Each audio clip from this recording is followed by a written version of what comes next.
Okay, so you're very welcome along to the football show. Happy to say Dion Fanning joins us. Dion, evening, afternoon, good to have you with us. Hey Joe, how's it going?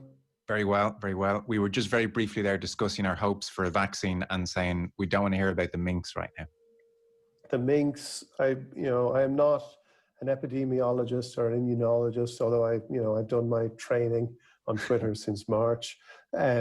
But we don't need to talk about the minks right now and what their entry into the story can do for the virus. What we wanted to talk about is the vaccine. I think many people might have heard the interview with Jonathan, Professor Bell on Radio 4 yesterday, when he talked about the possibility of getting back to normal next spring, and he kind of said yes, yes, yes.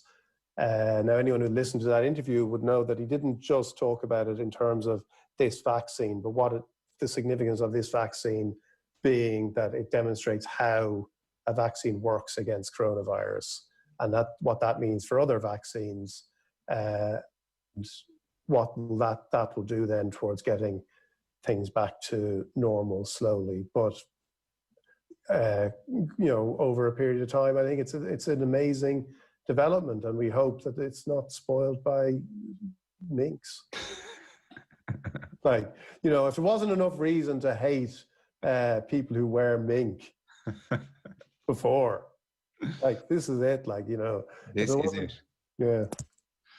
So with that kind of hopeful note sounded, we might just get your thoughts on a few different things. Premier League is wrapped up. It has drawn breath from the relentless schedule for a moment. Now, the players continue with the relentless schedule, obviously. Leicester and Spurs, top of the table. What are we to make of the Premier League season thus far? What's jumping out at you? Well, I think, like everybody, it is or like a lot of people, the strangeness of it in terms of the relentlessness of it, the atmosphere, obviously, in which it's being played, and the effect, if any, that is going to have, whether players adapt to that over time and find it something that they just forget about. And sometimes you see glimpses of that too, but it is also a very strange situation for players to be playing in. And this doesn't apply just to the Premier League. It applies to all sports. It's there is no alternative right now, and I think most people, on balance, are quite happy to have sport taking place at all. So it is what it is. But I think it adds to the sense between the fixtures and the lack of atmosphere. It's very hard to see it as anything other than a slog from the point of view of the players. And I was struck by, in another sport, I was struck by the England fast bowler Jofra Archer's comments last week when he's talked about he'd been in a secure bubble for, I think, 83 days, and now he's gone to the IPL and another kind of bubble, and he said, you're just counting the days. Right. Now that's not how elite sports people imagined life as an elite sports person, and counting the days till it's over. Now, clearly, the Premier League, because it's going on for so long, it's slightly different, and they're not as in a secure a situation, but it's still pretty limited and rigorous. So I think that sense of it being a bit of a slog could potentially have an impact on how the actual the league itself evolves, and who is, the fact that Spurs are at the top, I think has had some significance, because I read Jonathan Liu had a piece on Jose Mourinho and how this is a pandemic. Maybe a pandemic has made Jose relevant again, and it's he's and there are certain elements of that wearying football. If you were always weary, if, as Jonathan makes his point, if you were always playing with fear, football that is just is a slog is suited to you. Maybe in a way it's not suited to Manchester City or to Liverpool. Yeah, and it was quite striking the way their game descended into that slog. You know, we used to talk about bad weather conditions being great levelers. Now it turns out pandemics are too, which is the grim discovery. The thing, I mean, with Jose in particular, I was just so full sure this would be a disaster. You know, that he would be angry Daniel Levy isn't signing anyone. Levy would go tired of the whole thing. Jose would try to divide and conquer. And this thing would fall apart in pretty quick fashion. And not so long ago, I thought we were on schedule for that. But Gareth Bale has arrived. There is a general weariness hanging over the league. He's doing okay, actually. No, he is. And, and the partnership between Kane and Son up front as well is such a key factor in that. And no, I agree, Joe. I thought like watching All or Nothing, I was struck by the strangeness of this of this show in terms of bringing Mourinho in, because it was only seen to be going in one direction. Now, maybe there were two great advantages of having Mourinho in. One was the actual content of All or Nothing, because as we saw at the very beginning of All or Nothing, there was a scene when Levy has a conversation with Pochettino, and to say it lacked chemistry would be, to put it very mildly, it was one of the most stilted exchanges. I think, Levy made some comment about his cashmere jumper, and Poch kind of mumbled something, and I was like, you're not getting a full Amazon series out of this. Like, this is not going to put Spurs on the global media landscape if this is what we're going to have to watch for 8 episodes. But in came Jose, and that transformed. And then the other element where Jose maybe Levy couldn't have anticipated this, but the pandemic comes along, and it does change the dynamic, and they do seem like there is something in what they're doing. I think a team that can defend, that can shut teams out, is actually going to have a few advantages this season. There is one other broad point I wanted to put to you and get your take on. From a neutral point of view, the fact that Liverpool and Man City are that bit more vulnerable is only a good thing for the league. Like, it's bad when they're playing each other and they're wrecked and they're not as good. We lose that one game, but maybe the upside is there's a bit more jeopardy around their games, because for too much of the last couple of years, Man City Liverpool games, too many of them were just non-events. I mean, what's made Manchester United maybe more compelling in the last couple of years is that when they go to Goodison with Solskjaer's job on the line, there's a distinct possibility they will lose. That possibility wasn't really there with too many Man City and Liverpool games over the last couple of years. Now, they're regrouping, Liverpool in particular, it seems. I don't think we're going to see Aston Villa score 7 against them again anytime soon. But to not have them so completely clear of about 15 other teams in the league, for me anyway, is a good thing. I didn't enjoy the extent of their stranglehold. Did you not? No. I thought the season before last, when City pipped Liverpool to the title, I thought that was a compelling season. When great finale, yeah. But winning finale. Every game, there were, like, rather than there being a kind of subplots with through different upsets in results, the subplots sort of seem to take place in games which at the end of them inevitably Liverpool or Manchester City won. But the fact that both of them were winning all the time became its own drama, and that they would have to keep doing this, and each week they would have to keep doing it. So and they were so good, and like, I always reluctant to kind of go with the idea that watching teams or anyone in sport being really, really good is somehow boring. It's like, people said Tiger Woods was boring.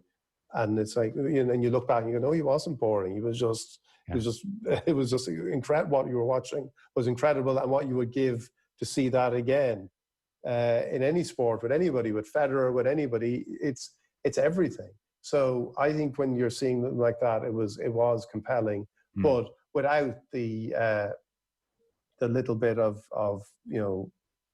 slapstick, the element of anything could go wrong today, which changes it. But equally, at the end of the Premier League, I think you want to see the teams that you believe are excellent winning. Like I don't like Leicester.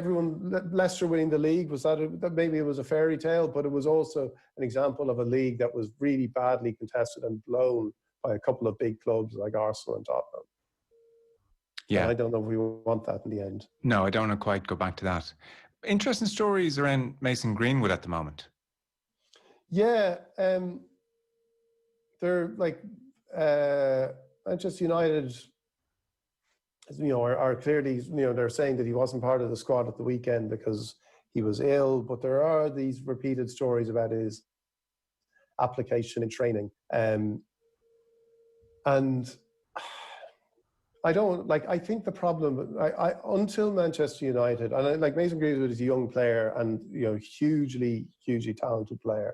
And, there are these stories about this have been, these have been around for a while, but without sounding like every problem comes back to the same, and there are other bigger problems at Manchester United. Whilst they have Ole Gunnar Solskjaer as manager, I think you're jeopardizing an awful lot, including the development of players like Mason Greenwood, because I don't think he is not the manager for Manchester United. And one day soon, United have to grasp this nettle and realize that they need to get a manager who is kind of fitting for the club. And then you see these issues maybe addressed. Now, it's not that Ole Gunnar Solskjaer can't deal with Mason Greenwood, but the problem is that he is not. There are other problems that arise for Solskjaer, which ultimately undermine his authority as a Manchester United manager. And when that authority is being undermined, it makes it more difficult for him then to be the person who can actually get somebody like Greenwood playing to his potential. And I think that is an issue. And I think it is the big, it's not the big issue for United, because clearly there's the Glazers, there's how the club is structured, what Edward, their recruitment, Ed Woodward, all that stuff. But a lot of that stuff can be transformed or really, really change quite quickly if you have Pochettino there, for example, as manager rather than Solskjaer. And do you think Solskjaer can potentially grow into the role? Like, he's made the tough decision to bench Pogba at the moment. It shows a certain set of stones, doesn't it? No, he's 100 games in. I think he could have probably done it 98 games before that. I don't think so. No, I think there is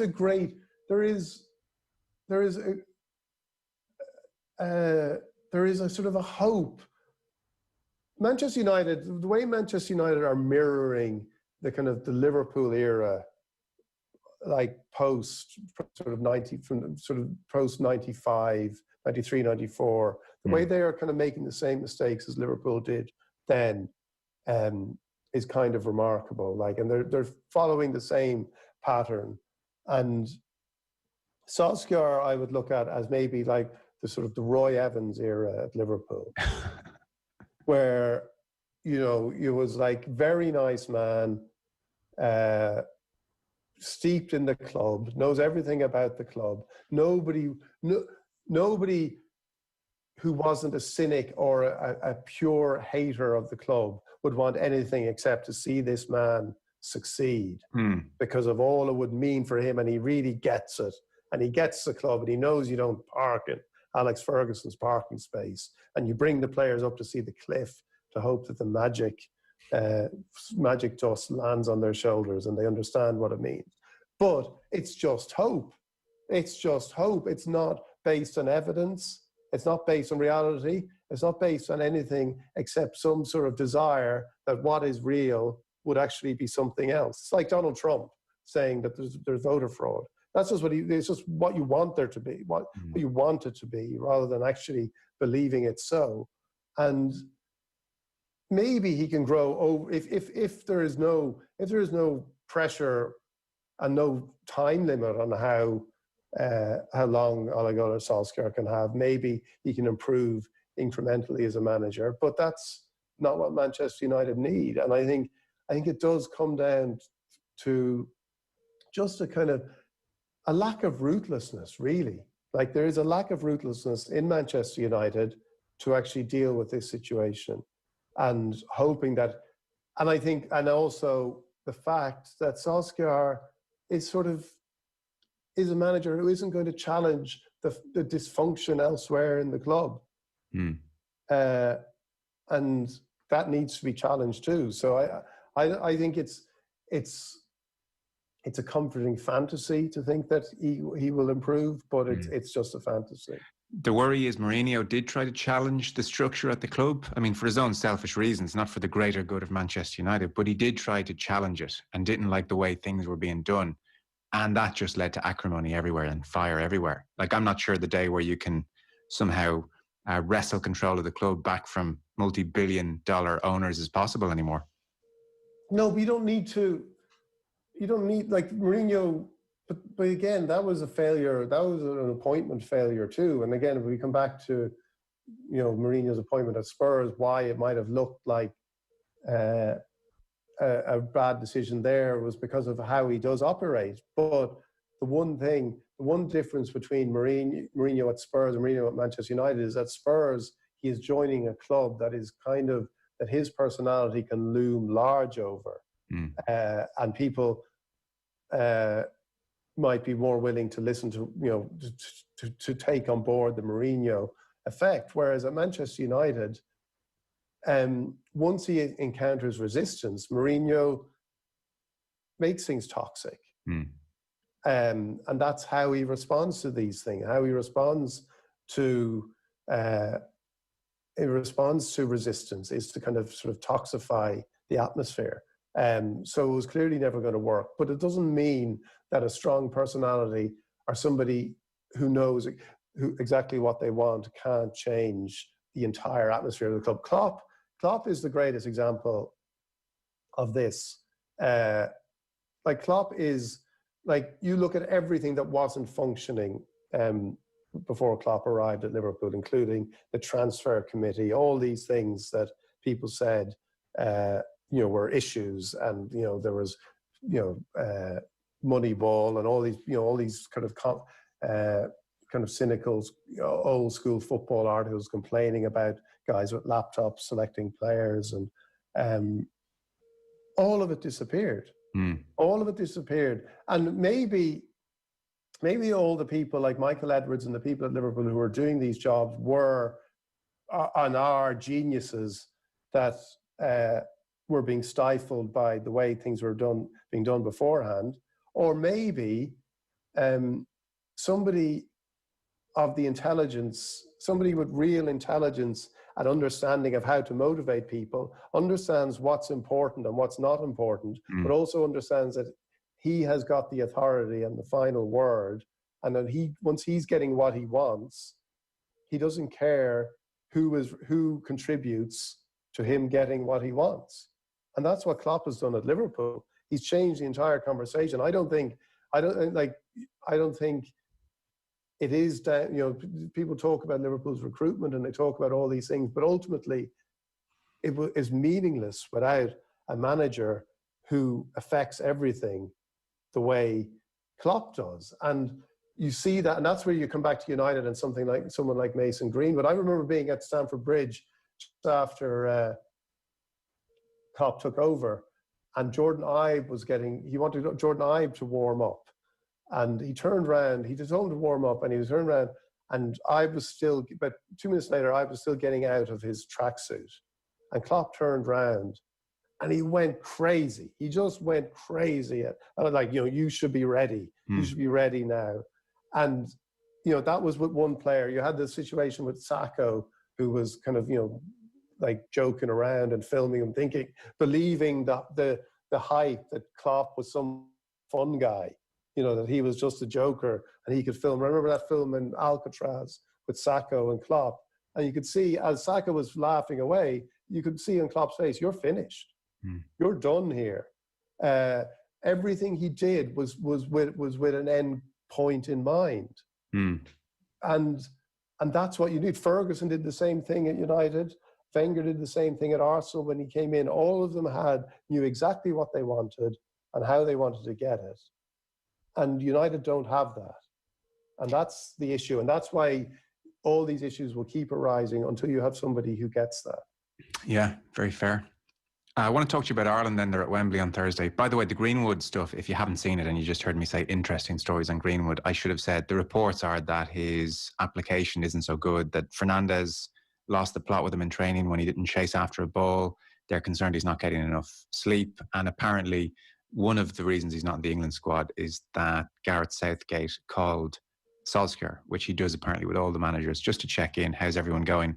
And the word from Solskjaer was he might be better served at home and out of this squad for the time being. So that's where that story is. On Ireland, we're going to see what we could have had once again, as we do most weeks, in Jack Grealish and Declan Rice. So invariably this comes up with Stephen Kenny. It was interesting reading even the Sunday papers. There is definitely a sense, well, we should have got these two capped. Martin O'Neill didn't try enough. Get Rice capped against Moldova. O'Neill shot that down as nonsense. Grealish, similarly, we should have just accelerate them. And Stephen Kenny is talking about accelerating talent. If they're 16 and they're good enough to be in the 21s, get them into the 21s and so on. I have a level of discomfort with this. Would we feel better, to put it in blunt terms, if we had hoodwinked locked Rice into a loveless marriage, locked Grealish into a loveless marriage, entrapped them for the next decade? They would have turned up, they would have played well, probably would have enjoyed it, But is that fair? Is that what we want to do with young players, English players who've played underage for Ireland? And deep down at the back of our mind, we're thinking they might switch. Should we not give them the space and say, you're free to switch? Don't commit to us until you're properly committed. Or should we just say, screw that, pragmatism rules, in you come, and you can regret it for the next 10 years afterwards? Well, to answer your question, would we feel better? The answer is yes, we would. I'm not sure, Jack Grealish and Declan Rice would feel better, but we would feel better. And that's all that matters. So clearly you can't mean that. No, I do, but I think I understand your point. But the thing that the issue with Rice and Grealish isn't that they should have been capped to trap them, but it's that they weren't, that their potential and ability wasn't recognised by the management at the time. They weren't going to be capped to trap them. They were going to be capped because at that point they should have been playing for Ireland.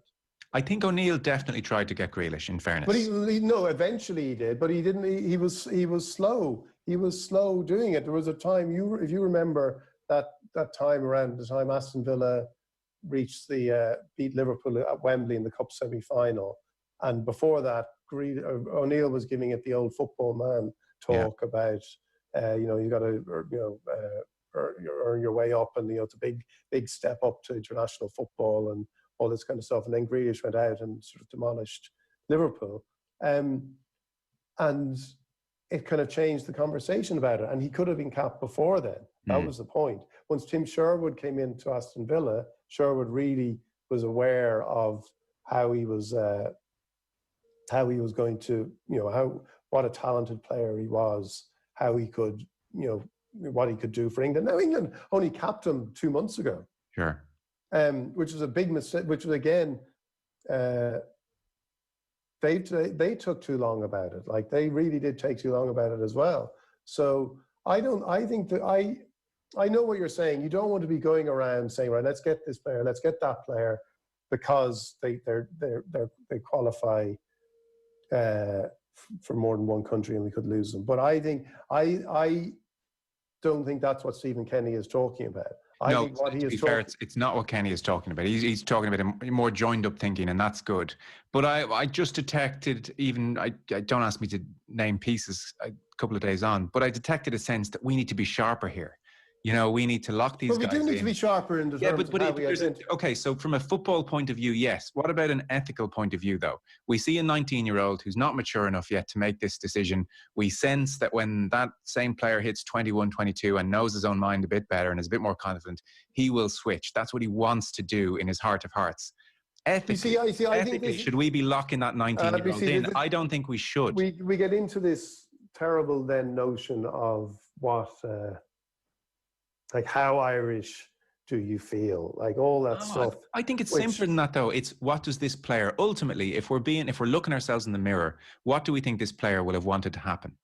And we're putting our needs before that player's ultimate desires. Like it's not even that complicated. You see, the problem with that is it's like anything. Like it's a question of choice. Like it's very hard when you're in any situation. It's very easy to decide. Like this is the thing that's always missing in these conversations from people who do a bit of thumping and wrap the tricolour around themselves. Most of the time, they didn't have. A lot of the time, they didn't have much. They didn't have choices. Yeah. It's be faithful when you don't have any choices, and it's harder. And as you say, especially if you're 19, 20, it's harder to do that if you feel you might have options or you might regret something. And this isn't to do with allegiance and whether you're English or Irish, but just that maybe this is what you want to do, or maybe that's what you want to do. So, but ultimately, I don't know what's going to change that much in a player or in maturity from the age of 19 to 21, 22. But I think what Ireland need to do, and what Stephen Kenny is going to be better at doing, is identifying talent. Rather than saying, and identifying talent that can be effective at international level. That's the thing, and that's the thing that was missing under O'Neill and McCarthy. Although that's such a small period of time, it doesn't really matter. But O'Neill really was hung up on this idea of kind of serving your apprenticeship, working your way through, learning the ropes, doing this, and then taking the step up to international football. Nobody who watches international football seriously considers it's a step up. Sure. It's not. No, on a football point of view, I can't disagree with that at all. I'm just talking more, do we want to play it cool, or do we want to put a ring on it before they have a chance to think about it? And that's, everyone will have a different view on that. I get that. I understand that. But I think the flaw in that is, the flaw in these, when you're talking about Grealish and Rice, is that the failure wasn't one of, we didn't snap them up and tie them down when we could have. It was, it was incompetence over benevolence on our part. It was just we didn't understand how good they were. Yeah. No, it was absolute incompetence on our part. It was not like we looked at them and said, we get the sense they're not sure, so we're not going to lock them in. It was not that. I'm actually asking going forward, what kind of player on the stage do we want to be with 18, 19-year-olds? And what difference is there between an 18, 19-year-old who's technically allowed to vote and therefore can make up their own mind and a 21-year-old? I think there is some. I think the players... Rice would have taken a call up at 19 and played that friendly against Turkey. 21, he was a bit more, I'm not. But his circumstances, but I don't know. Yeah, but that's also circumstance change. Now maybe that does go to your point about what you want from what way you want to do it. But players will make decisions based on their circumstances and how they're feeling about situations at the time. So clearly, when they're younger and they have fewer. And they haven't evolved as much maybe in their club careers, they may be more willing to settle for Ireland. But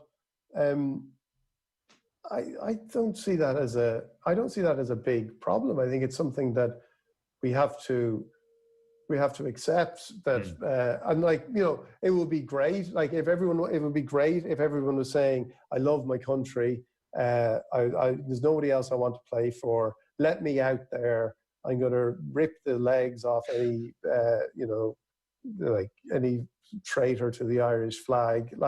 But that's not the world. Like, that's not the world for lots of people. And I think you come back, and it's quite an interesting, the fact that we're playing England, and obviously Rice and Grealish are part of the England setup. But that sense of identity, which this brought up, I think is a kind of an interesting one, because it does. I think you can be both. I think there are lots of people who've commented on this who always felt very Irish, and that's fine. But I think there is nothing wrong with somebody like Grealish. Grealish can be as Irish as as any other first or second generation Irish person in England whilst playing for England. And it is a complex thing, that identity. And it's the Irish influence in England is such a huge thing in all areas of life, that this is the satisfaction we have to take from this, that we are now, just as we did with with music, with so many areas, we are now just feeding English culture by giving them our first and second generation footballers. Yeah. No, it's true, and it's complicated. And I don't think Grealish or Rice played for Ireland underage in bad faith or out of cynicism. I think they both had very genuine affiliation to the country, and still do, I suspect, even though that would prompt it's angry quite text to 53106 right now.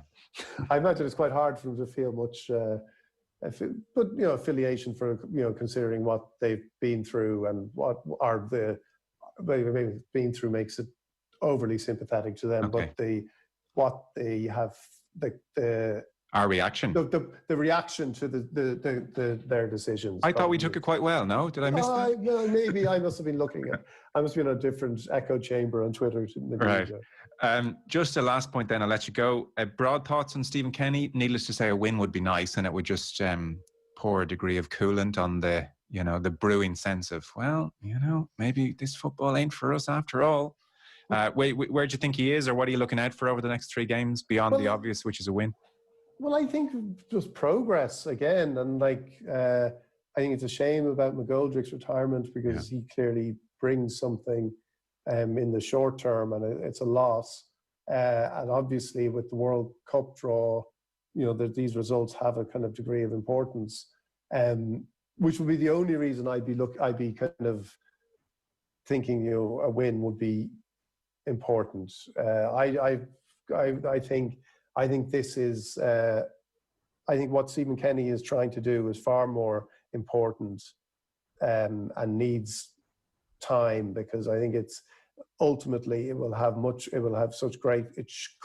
could have such great benefit for Ireland, in changing how we actually, again it goes back to the point about the players, how we actually relate to the Ireland team, how we a sense of excitement and anticipation about watching Ireland, which let's be honest, has for the most part